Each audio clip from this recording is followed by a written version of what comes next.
Some of the movies we grew up watching have not been shy about showing very brutal methods of torture and punishment. These scenes oftentimes occur when the torturer needs to extract information from the character, right? That's right, Nick. And these movies often show the same way of torture, beating up men until they can't bear it anymore, and then they'll give up the information that the torturer needs. But I tell you, you would not imagine the punishments and torture that people had during earlier times. Here are the 7 most evil punishments created in history. Welcome, guys, it's Nick. And it's Josh here, and we're from Eventful Insights. Today we'll be delving into the dark side of our history and getting to know the very brutal ways that the earlier people used as forms of punishment. We'll get to know how each punishment is done, to whom and when it is done, and its medical inflictions. Before we begin, we want to know what your guesses are to this question. Which of these two is considered the most painful death? Is it crucifixion or being skinned alive? You have 5 seconds to put your answers below.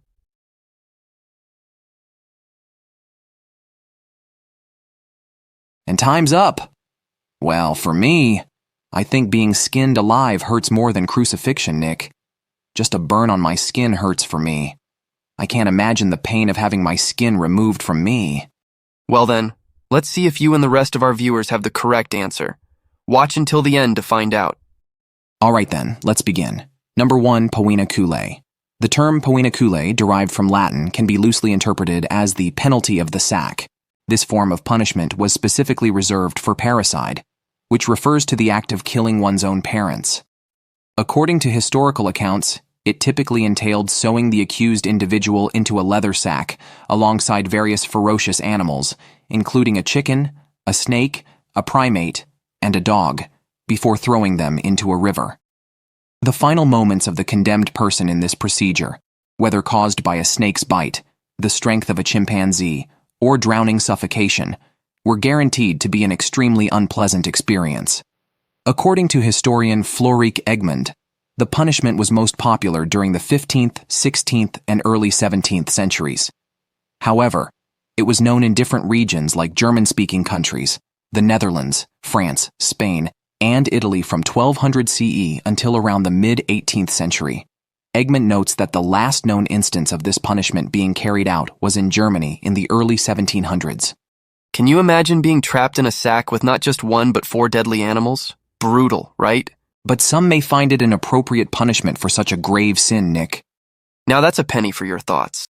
Number 2, flaying, or more commonly known as the process of skinning people alive. Flaying involves the cutting of a person's skin, typically while they are alive. This method of execution is characterized by its slow and agonizing nature, aiming to inflict maximum pain on the subject. This practice, favored by Ramsay Bolton in Game of Thrones, has a history that extends far beyond the medieval era depicted in the show and its source novels. Stone carvings dating back to ancient Assyria, approximately 800 BCE, portray warriors systematically stripping the skin from the bodies of prisoners, indicating that they were among the early cultures engaging in this brutal form of torture. Now, you probably have this question in mind. When do the victims die in the process of flaying? The answer is, their death could be caused by multiple reasons. Some of these are exsanguination, or massive blood loss, infection, and lost consciousness. While death was inevitable in instances of flaying, it did not always occur swiftly. Despite experiencing blood loss, shock, and unconsciousness, there are accounts of individuals surviving for days following the act of flaying. In such situations, the flayed victims ultimately succumb to infection and, in some cases, hypothermia. Are you a Game of Thrones fan? You probably remembered many of Ramsay Bolton's scenes. Now here's number 3, scaphism, also known as the boat torture. The Persian Empire took cruelty to another level around 500 BCE with the invention of scaphism, also known as the boats. This ancient method involved placing victims in 2 hollowed-out logs or boats before their torment commenced. In this gruesome method, the victim's head and limbs would stick out, while the rest of their body was stuck inside the boats. They were made to consume a mix of milk and honey, causing them to have uncontrollable diarrhea that filled the boats. To make things worse, executioners poured honey over the victim's face, attracting vermin. These creatures not only feasted on the prisoners, but also entered their bodies, leading to a fatal internal consumption.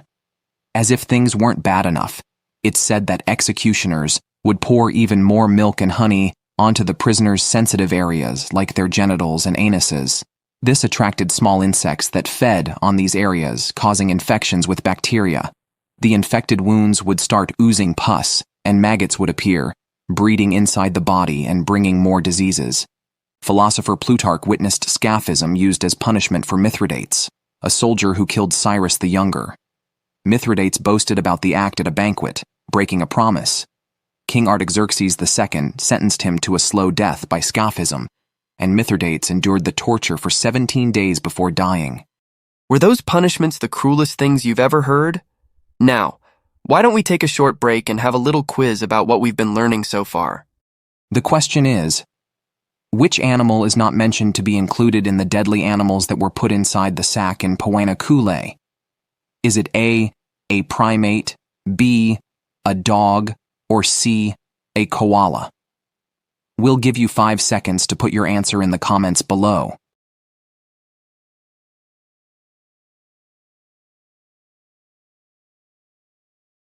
Time's up. Let's see if you got it right. The correct answer is C, a koala. It was not included in the list of animals that were put in the sack. Now let's move on to number 4, the rack. Initially thought to be employed in ancient times, rack torture is primarily linked to the medieval era. It involves a wooden frame where the victim is laid, and their arms and legs are bound to rollers on either end. The purpose of the device is to stretch the victims until their muscles either pop or become incapacitated.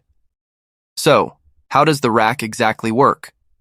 The rack torture device may seem like a slightly elevated rectangular bed at first glance, but upon closer inspection, it reveals a more sinister nature. With rollers at both ends, the victim's wrists and ankles are chained to the rack.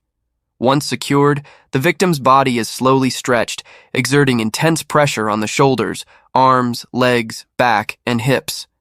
Ultimately, the executioner could stretch the limbs until joints popped and muscles became useless. The rack also served as a restraint for additional tortures, such as nail pulling, burning with hot candles, and spikes in the spine. Those unfortunate enough to undergo rack torture often considered themselves lucky to survive. But contrary to what many might think, rack torture didn't disappear in the 1400s. Different versions of it appeared in various countries worldwide and were reportedly used in Britain until the 17th century. We're now down to the last 3 evil punishments on our list. Are you ready to find out which punishment is considered the most painful? And here's our number 5.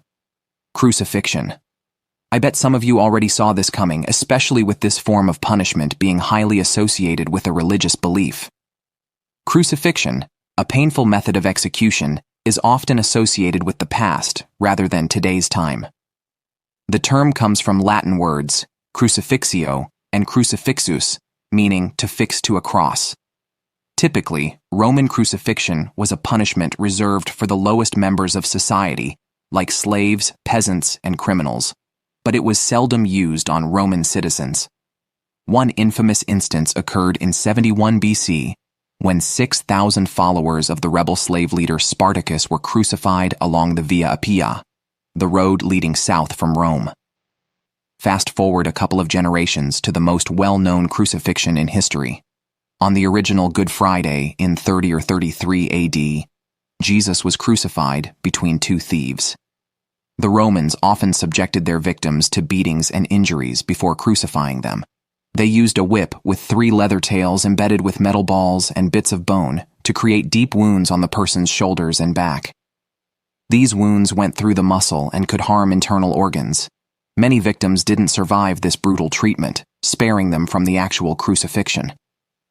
If someone sentenced to crucifixion made it through the beating before, they had the humiliating job of carrying their own cross, or at least the horizontal part of it, to where they would be executed. Jesus, for instance, was so weakened after being beaten that he needed help carrying his cross. Numerous medical studies have attempted to grasp the reasons behind death by crucifixion, suggesting it's probably a combination of factors. These include the aftermath of the flogging, significant bleeding, dehydration leading to shock, and difficulty breathing causing asphyxia. Despite the specifics of how it happens, it's undoubtedly an extremely painful way to die. At number 6, we have the White Room torture. This is different from the first 5 forms of punishment we've mentioned earlier. Let me tell you why. White Room torture is a type of mental torment commonly associated with the Middle East. In this method, the person is dressed in white and placed in a room where everything, walls, floor, ceiling, furniture, is painted in white. The room is also soundproofed.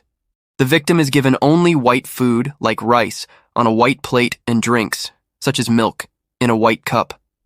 This goes on for days or even weeks. Although it may seem harmless, denying the brain access to color can push the victims to the edge of madness. They start experiencing visual and auditory hallucinations, and with prolonged suffering, they may become disoriented and even attempt self-harm. The punishment's severity lies in the gradual loss of control over the senses as time passes, leading to mental instability and memory loss. In Iran, political prisoners are placed in solitary confinement under harsh conditions to weaken their determination. The goal is to make them surrender, agree to be recorded on video, sign confessions, and provide information about their political beliefs and connections. People who managed to survive and were interviewed by Human Rights Watch stressed that their experience in complete isolation was more distressing than any physical or verbal mistreatment they endured. They expressed a fear of going insane, worrying that each day without human contact would shatter their resolve. Wow, that was mad.